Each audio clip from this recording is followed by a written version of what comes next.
Why are you a Christian?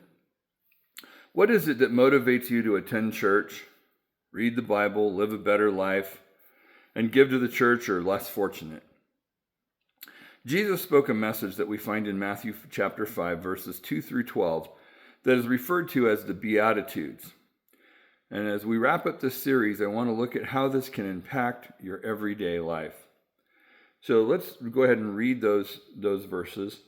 It says, "And seeing the multitudes, he went up on the mountain, and when he was seated, his disciples came to him.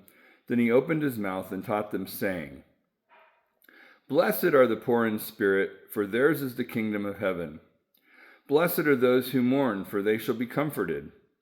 Blessed are the meek, for they shall inherit the earth. Blessed are those who hunger and thirst for righteousness, for they shall be filled. Blessed are the merciful, for they shall obtain mercy. Blessed are the pure in heart, for they shall see God. Blessed are the peacemakers, for they shall be called the sons of God. Blessed are those who are persecuted for righteousness' sake, for theirs is the kingdom of heaven.' Now, blessed are you when they revile you and persecute you, and say all kinds of evil against you falsely for my name's sake. Rejoice and be exceedingly glad, for great is your reward in heaven. For so they persecuted the prophets who were before you," known as the Beatitudes. Now, I am not trying to teach today on the Beatitudes per se. I just want to talk about this series that we've been doing, Mercy Management. I want to wrap it up today. And the lesson the title today is For the Love of God. So I want to start here. It says, "Blessed are the poor in spirit, for theirs is the kingdom of heaven." Now, when it says poor in spirit, it's the idea of like a beggar, okay? So it's not like a particularly financial lack, although there's a correlation for sure. But it's like a beggar. It's someone who lives off alms or lives off donations. Is what it's talking about. So blessed are those that spiritually need donations or need contributions to their spiritual side. This is talking about someone who is relying upon God for everything, for the spirit to be embellished and enhanced and have what they need. They need God to give them that spirit. So blessed are the poor in spirit, for theirs is the kingdom of heaven. So you go from the idea of begging for or requiring donations to your spirit from God to theirs, speaking of the beggar in spirit, is the kingdom of heaven. So it's like royalty and deity.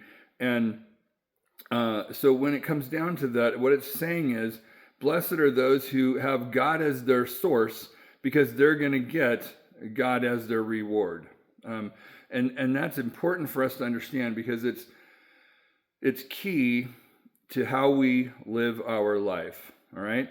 And my hope today is that as we go through this, how this can literally help you walk through every day of your life. Okay. We are living in times, called the end of times, etc. We're living in times when we need to get it right with God. We need to walk with it right with God for the right reasons. And as we do that, it's not that we're walking around going, I'm blessed I have a new car, I'm blessed I have this, I'm blessed I have that, but that we have an opportunity to live a life where we can rely on God and not have fear and anxiety and all those things coming in on us, where we can have a clear account with those around us, and hopefully we can lead others to the kingdom, because I do think we don't have a lot of time before we're going to see God return. Now, when I say a lot of time, am I talking 5 years or 500 years? I don't know. I just know the signs are there that indicate that this is a later period of time in the grand scope of before Christ returns, all right? And that's not to scare anybody. Sometimes that's what happens. You start talking about that, people get scared. There's no fear that should be involved here, okay? So blessed are the poor in spirit, the beggars, the ones that rely on donations from God in their spirit. They're not full of themselves. They're looking to God for their source. All right. They shall, or theirs is, there we go. Theirs is the kingdom of heaven. Theirs is the royalty of heaven. In other words, we get Jesus, right? That's pretty awesome. And then it says, blessed are those who mourn, for they are comforted. Blessed are the meek, for they shall inherit the earth. And meekness, as we've said many times before, is power under control. And it's not inflated or prideful. It's humble, but it's power under control. In the same sense, as we've talked about in this series, the merciful is the one who has the power to do something but chooses to forgive. All right. So those verses again. Blessed are those who mourn, for they shall be comforted. Blessed are the meek, for they shall inherit the earth. Blessed are those who hunger and thirst for righteousness, for they shall be filled. Okay. Hunger and thirsting for righteousness is like a craving, right? I really want whatever, I'm craving a chocolate shake from such and such place. You that's what it was on your mind. It's what you want. It's what your desire is. It's what your emotions, feelings are. I want that thing. And it says, blessed are those who hunger and thirst for what? For righteousness. Righteousness being, Jesus is our righteousness. It's his death on the cross that paid for our sins. So blessed are those that hunger and thirst for his righteousness, for the righteousness of the work of the cross. What it comes down to is it's justification. And justification, I can't justify the sin in my life. I have no way to do that. I can't pay the price. I can't live the life. But Christ did that for me. So when I accept that, what he's done, I am able to be justified. I'm able to stand clear before God. I'm able to have the debt paid, the price, paid and taken care of from the sin in my life by linking myself to Christ. So if you look at what we've covered so far, it's blessed are those who don't rely on themselves, but rely on the donations, the spiritually from God, because they're gonna have the kingdom of heaven. They're gonna have Jesus. They're gonna have that deity in their life. That they're gonna have Jesus in their life, and as they crave righteousness, His righteousness, right? They're gonna have the justification they need, because it says, "For they shall be filled." And when it says filled, it's the idea of just like you go to the all-you-can-eat buffet and you eat all you can eat. Okay. That you can't hold anymore. It's the idea of just gorging yourself or having all that you could possibly. I couldn't take on anymore. All right. So it's they shall have justification. They shall have, if they're poor in spirit, they're relying on Jesus for things. Not only do they have Jesus in their life, but as they crave His righteousness, they're going to have more than they can even possibly hold. Okay? And then it says, blessed are the merciful, for they shall obtain mercy. Mercy for mercy. Blessed are the merciful, for they shall obtain mercy. When we are forgiving, when we are merciful, when we are like Christ, when we are allowing His Spirit to be within us, to be the thing that provides us our spiritual strength and life, when we do those things, we are inclined to try and live like Him. We're inclined to try and give mercy like He gave us mercy. When we do that, we shall obtain mercy. Well, here's the thing. We need mercy. There's not one of us that lives a life that is perfect. It's never happened other than Jesus, and they killed Him. So we need His righteousness in order for this to work. We need His justification. We need His payment. We need that to work. But if we have mercy for others, we will receive mercy from God. That's there, and we talked a few weeks ago about if we don't forgive, we won't be forgiven. So now, and then it says, verse 8, blessed are the pure in heart, for they shall see God. And I want to spend a few minutes here, okay? Blessed are the pure in heart. This is the word pure has the idea of clean, clear, pure. The reality is there's not hidden motives, hidden things, hidden stuff. It's blessed are the pure in heart. Blessed are the pure in heart. I'm going to say it again. Blessed are the pure in heart. See, I've said many times, and it's one of those things that's kind of, it's foolish, but it kind of catches your attention. You can't fake sincerity. Well, blessed are the pure in heart. You can pretend to be pure in heart, but if you're not pure in heart, it's going to come out. Okay? So blessed are the pure in heart, the clean, clear, pure in heart. And the word heart here really deals with your thoughts, your feelings, and your mind. Okay? So now let's back up and just hold still right here for a second. Blessed are those who are pure or clean in their thoughts, clean in their feeling, clean in their mind.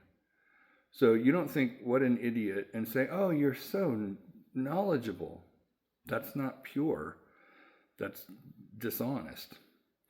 You don't say, I really love you, when in fact you're thinking, I can't wait to get away from you, right? Are you clean in your thoughts? Are you honest before God in your thoughts? In other words, are your thoughts clear? Are they pure? Are they clouded by stuff? Or are you truly living in a way and where your thoughts are clear before God? Well, if you're a human being, there are times when that is not true. However, if I recognize that and I repent of that, and I go back to God, I'm being poor in spirit. I'm saying, God, I need your spiritual blessing and donations. Otherwise, I can't do this because that's not how I feel right now.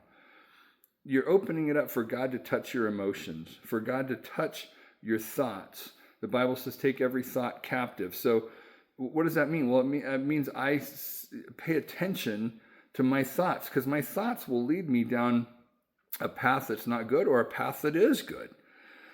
Depending on what I'm doing with those. So take every thought captive. So filter that through the Spirit of God, through his righteousness, his justification. Why? Because I crave to be closer to God. I crave to have that justification from God. I crave for his righteousness. I don't want to be the wretch that I am. I want to be what God has called me to be. I want to be a child of God. I want to be ready for, whatever he wants me to do. And so it says, again, blessed are the pure in heart. So blessed are the clean, clear, pure in our thoughts, our feelings, and our mind. And, sometimes you don't feel like it, right? Whatever it is, I don't feel like it. But if I'm looking to God as my source, and God as my strength, I can take steps that allow me to fix my feelings as well as my thoughts. And how do I do that? Well, it can be as simple as bringing a sacrifice of praise. I don't feel like being nice. I don't feel like doing whatever. God, I thank you for what you did for me. God, I praise you because you are the one that supplies me the spiritual things I need when I don't feel like it. God, I thank you because you can touch my emotions right now. God, I thank you because you can touch how I feel right now so that I can be a better example for you. Well, how do I do that? Well, do I crave his righteousness, or do I just want to feel good in myself, right? What is it that's my motivation? Is my motivation to be more like Christ, or is just to appease my personal emotions, thoughts, and feelings at any given moment? Am I looking higher than myself? In my mind, where am I dwelling? Okay? In my mind, where am I dwelling? Am I dwelling on, boy, that person wronged me, man, that situation's bad, boy, I really wish I had more money? Or is my mind focused on him? Is my mind focused on, God, how can you use me today for your kingdom? Is my mind focused on, God, help me to draw closer to you? It's not even, God, help me to get brownie points with you, because that's not pure, clean, and clear. It's, God, how can I draw closer to you? In the sense that I want to love God more. I want to be closer to God. I want to draw closer to his presence. I love to be in his presence. And if you're not saved, this may sound really foreign to you. It may be like, oh man, I can't even come close to relating to that, because the reality is I don't understand God's presence. I don't understand wanting to love God. I haven't seen God with my eyes, etc. The reality is, when you get saved, simply praying, God, come into my life, be Lord of my life, be Savior of my life. Father, I give all of this to you, my heart, soul, and mind, my emotions, all my issues. I give all that to you, God. And thank you for saving me from my sins. And I don't have to feel all the guilt and the shame and all those things. I give all that to you, God. And then I want to draw closer to you. I want to know more about you. I'm praying to you. Now I want to see you evidenced in my life. I want to learn and know more about you.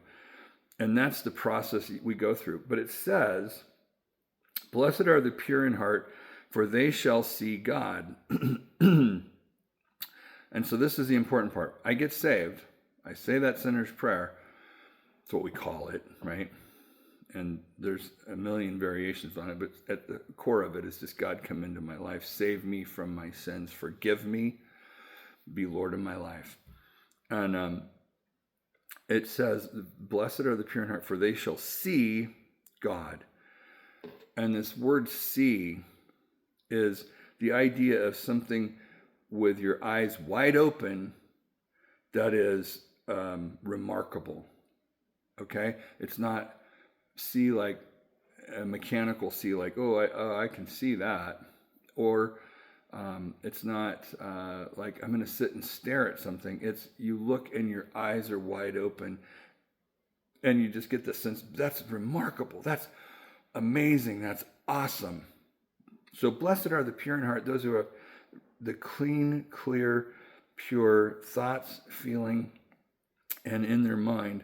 They will have their eyes opened wide as they see God, as they recognize the remarkableness of God, which ties right back into hunger and thirsting after righteousness.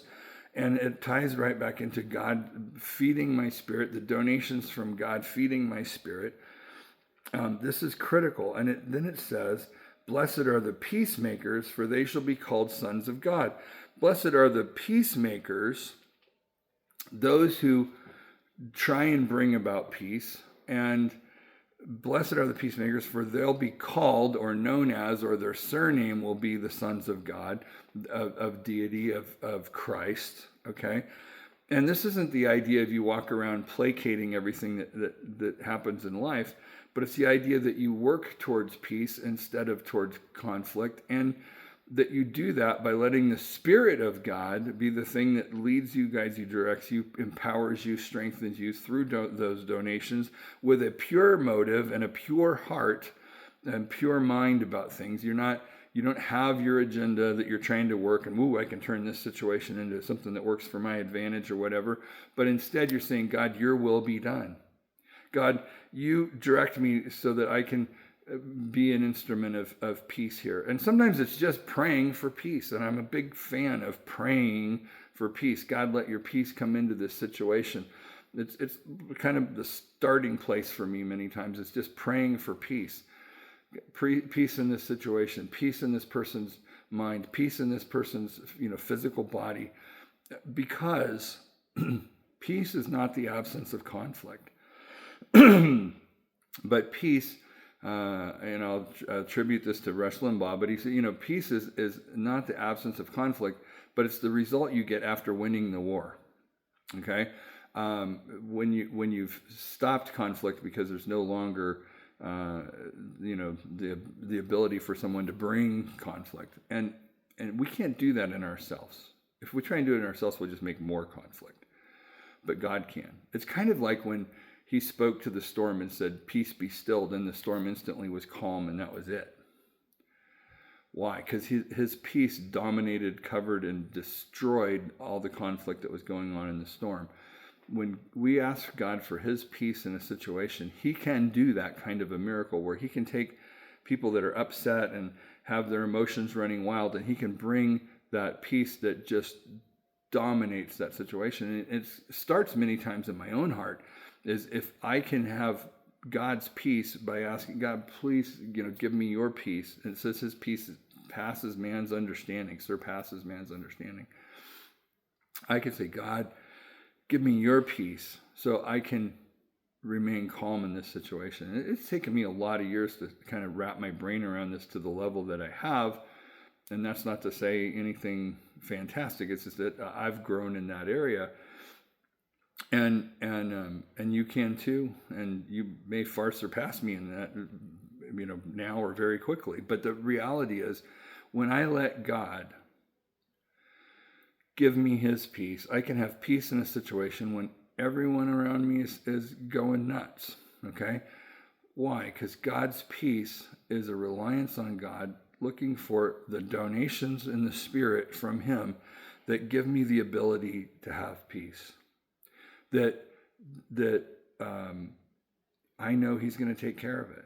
That I don't have to fight for what I think is right or whatever. I can instead be pure, clear, and clean before God. God, I really, truly, I put it in your hands. I'm not going to stress over this. When I can do that, and I can have that, I can be called a child of God, right? That's a great benefit. So, kind of wrap this whole thing up. These are steps you can take every day, every moment of every day, if you will. First of all, chase God. Okay? Chase God. And I could say seek God, and then those that are offended by church terms would go, oh, I don't even understand that. Chase God, meaning let your heart long to be more like God, long to be with God. Let your heart be turned towards that. And how do I do that? Well, it starts with capturing the thoughts in my mind. I want to think on God. You say, well, I like muscle cars. I want to think about 424s and 418 Hemis and 426s, and I want to think about cars. Well, think about God. Capture those thoughts. Direct your mind to think about God. Does it mean you can never ever think about anything else? No, but it means that you dwell in your mind on God. You can think. You think about stuff all day long. No matter what you do, you think about stuff all day long. Your brain is capable of thinking about more than one thing at a time for most. And so, you may have a very technical job where you have to think about that, but your brain on the idling part of it can be thinking about God, be thinking about the peace of God. And you can incorporate that into your day anyway. Say, God, help me resolve this problem. Help me have wisdom. Help me have a new thought, a new idea that on how to deal with the situation. You can have that. So your heart can be, or your mind can be chasing God. So chase God with your heart, your soul, and your mind, right? Just try and keep God at the center. Might take a little work at first. Gets easier as you do it. And then here's the other thing that's really important. Be amazed. Be amazed at who God is. Be amazed that he loves you. Be amazed at the work that he does when we rely on him. Be amazed at what God is doing. Eyes wide open, just amazed at what God is and who he is. And when we do those things, when we seek God or follow God or chase God, we hunger and thirst to be more like God and with God, and take those steps and we don't lose that amazement. In other words, we don't become complacent. We don't get to the point where, oh yeah, it's just God. But we are amazed. There's a song that says, "You are amazing," and that's that's true. When we recognize God is amazing, then we have the opportunity to even talk about that. Well, how did you get through that situation? Well, God is so amazing. Here's what happened. Here's what he did. Here's how I got through that situation by trusting in God, by having the peace of God, by letting God have his way, by letting God give me the peace that I didn't have. Those situations, when we do that, it opens up an opportunity for us to build a relationship with God that's stronger, better, and purer than it was before. Blessed are the pure in heart, for they shall see God. So why do I do this? Why do I walk this path? Why do I call myself a Christian? Why do I read the Bible, try to live a better life, give to the church or less fortunate? Why do I do all of those things? Why? Because of the love of God. Because he loved me, because he took care of what I needed, but because I can show forth his love, because I'm chasing with my heart, soul, and mind God, who is just so amazing. And it all fits together. And if we will stop living a life to please me and start living a life to draw closer to God, it's not even to please God.